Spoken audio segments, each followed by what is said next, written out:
by 2030, the connections will start to be made between artificial intelligence and the human brain.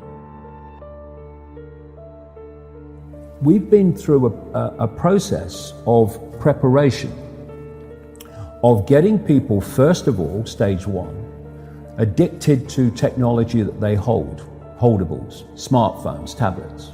That's basically achieved. You just have to walk through a city and you see the addiction. And they're targeting specifically the young. Why? Because the young of today and children of today are going to be the adults when they want to bring this AI connection in full blown.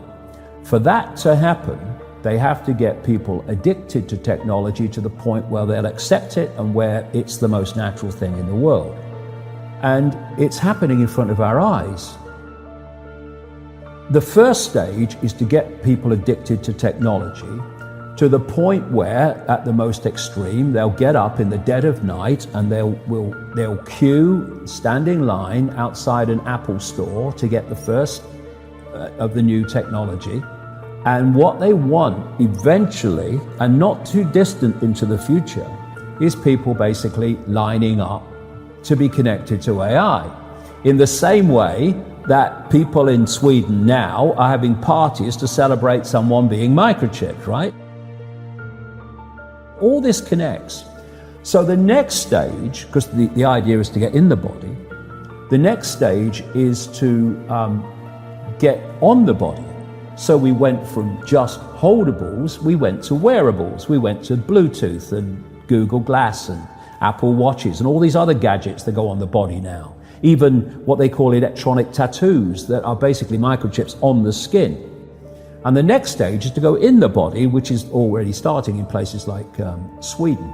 And people like Ray Kurzweil, who is a Google executive, Google and Facebook are really at the cutting edge of this stuff. People think it's a social media operation only or a search engine only. No.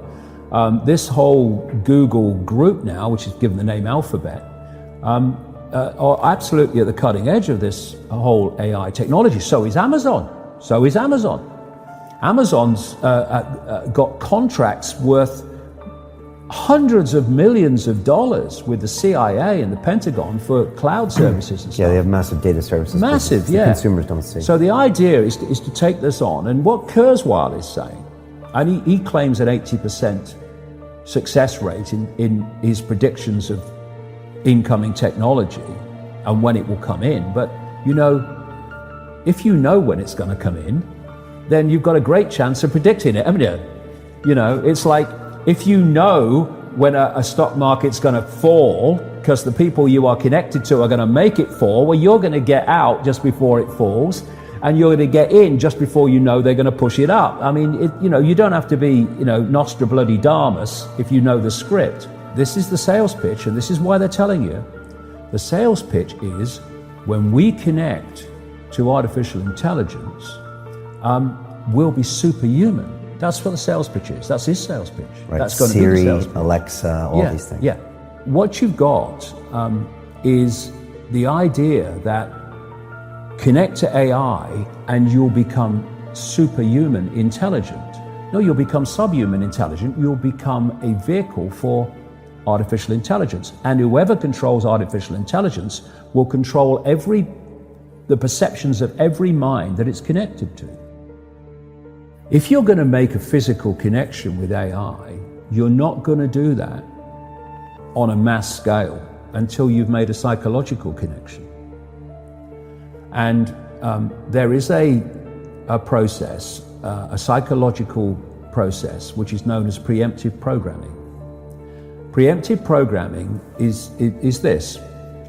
You're going to usher in a world that is so different, so dramatically different to what anyone's been used to, that you're going to have an obvious resistance purely by the chasm of difference between the world people are used to and the world you're taking them into.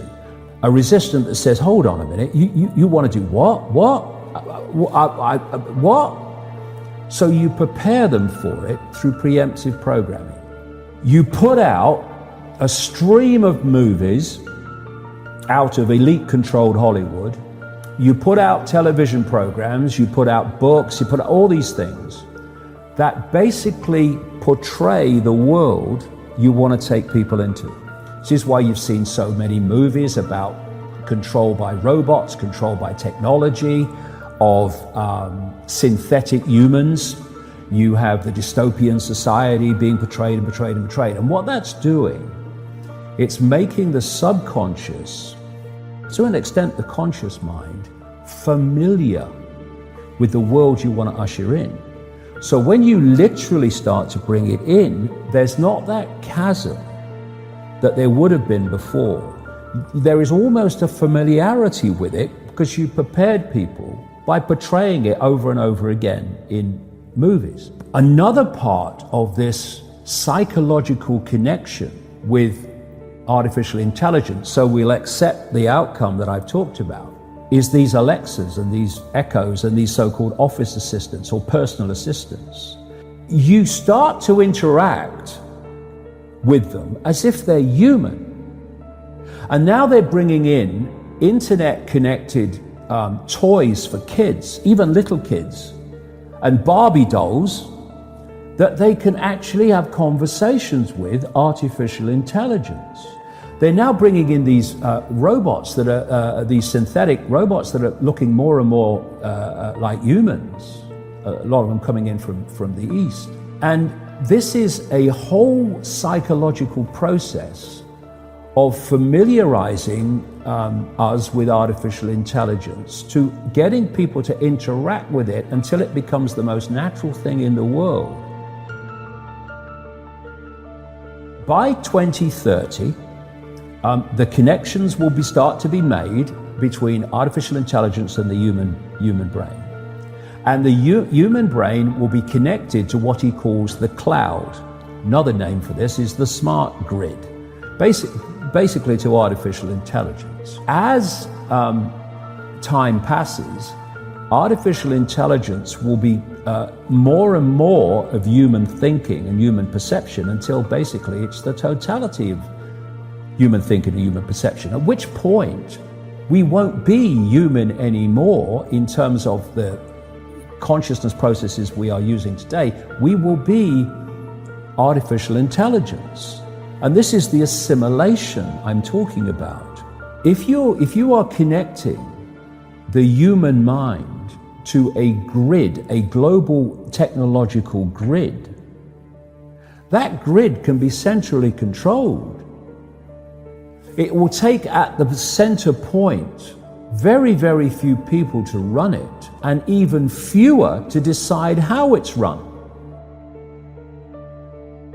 I say this to kids and anybody else: how long could you live without your smartphone? What is an alcoholic? What, an alcoholic is someone addicted to alcohol? Yeah. Why is he addicted to alcohol? Because he can't stop drinking it. But you can't put your phone down. And if you do, within a few minutes you pick it up again because you're addicted to it. So are you controlling that bit of technology in your hand, or is that controlling you? That's controlling you. Do you want your life controlled by a bit of technology? Do you want the rest of your life controlled by it?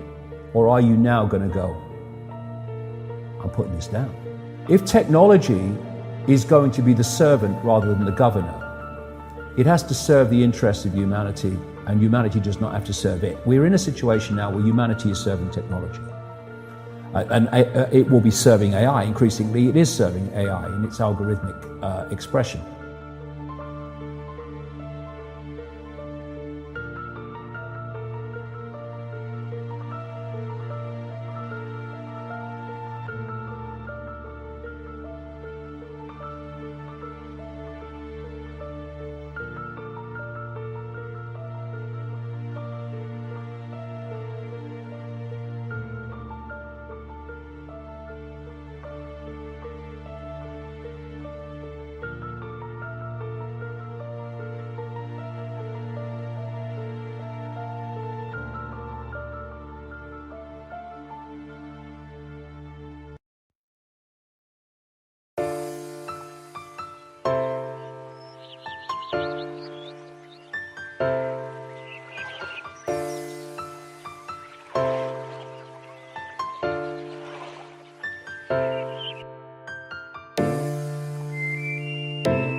you.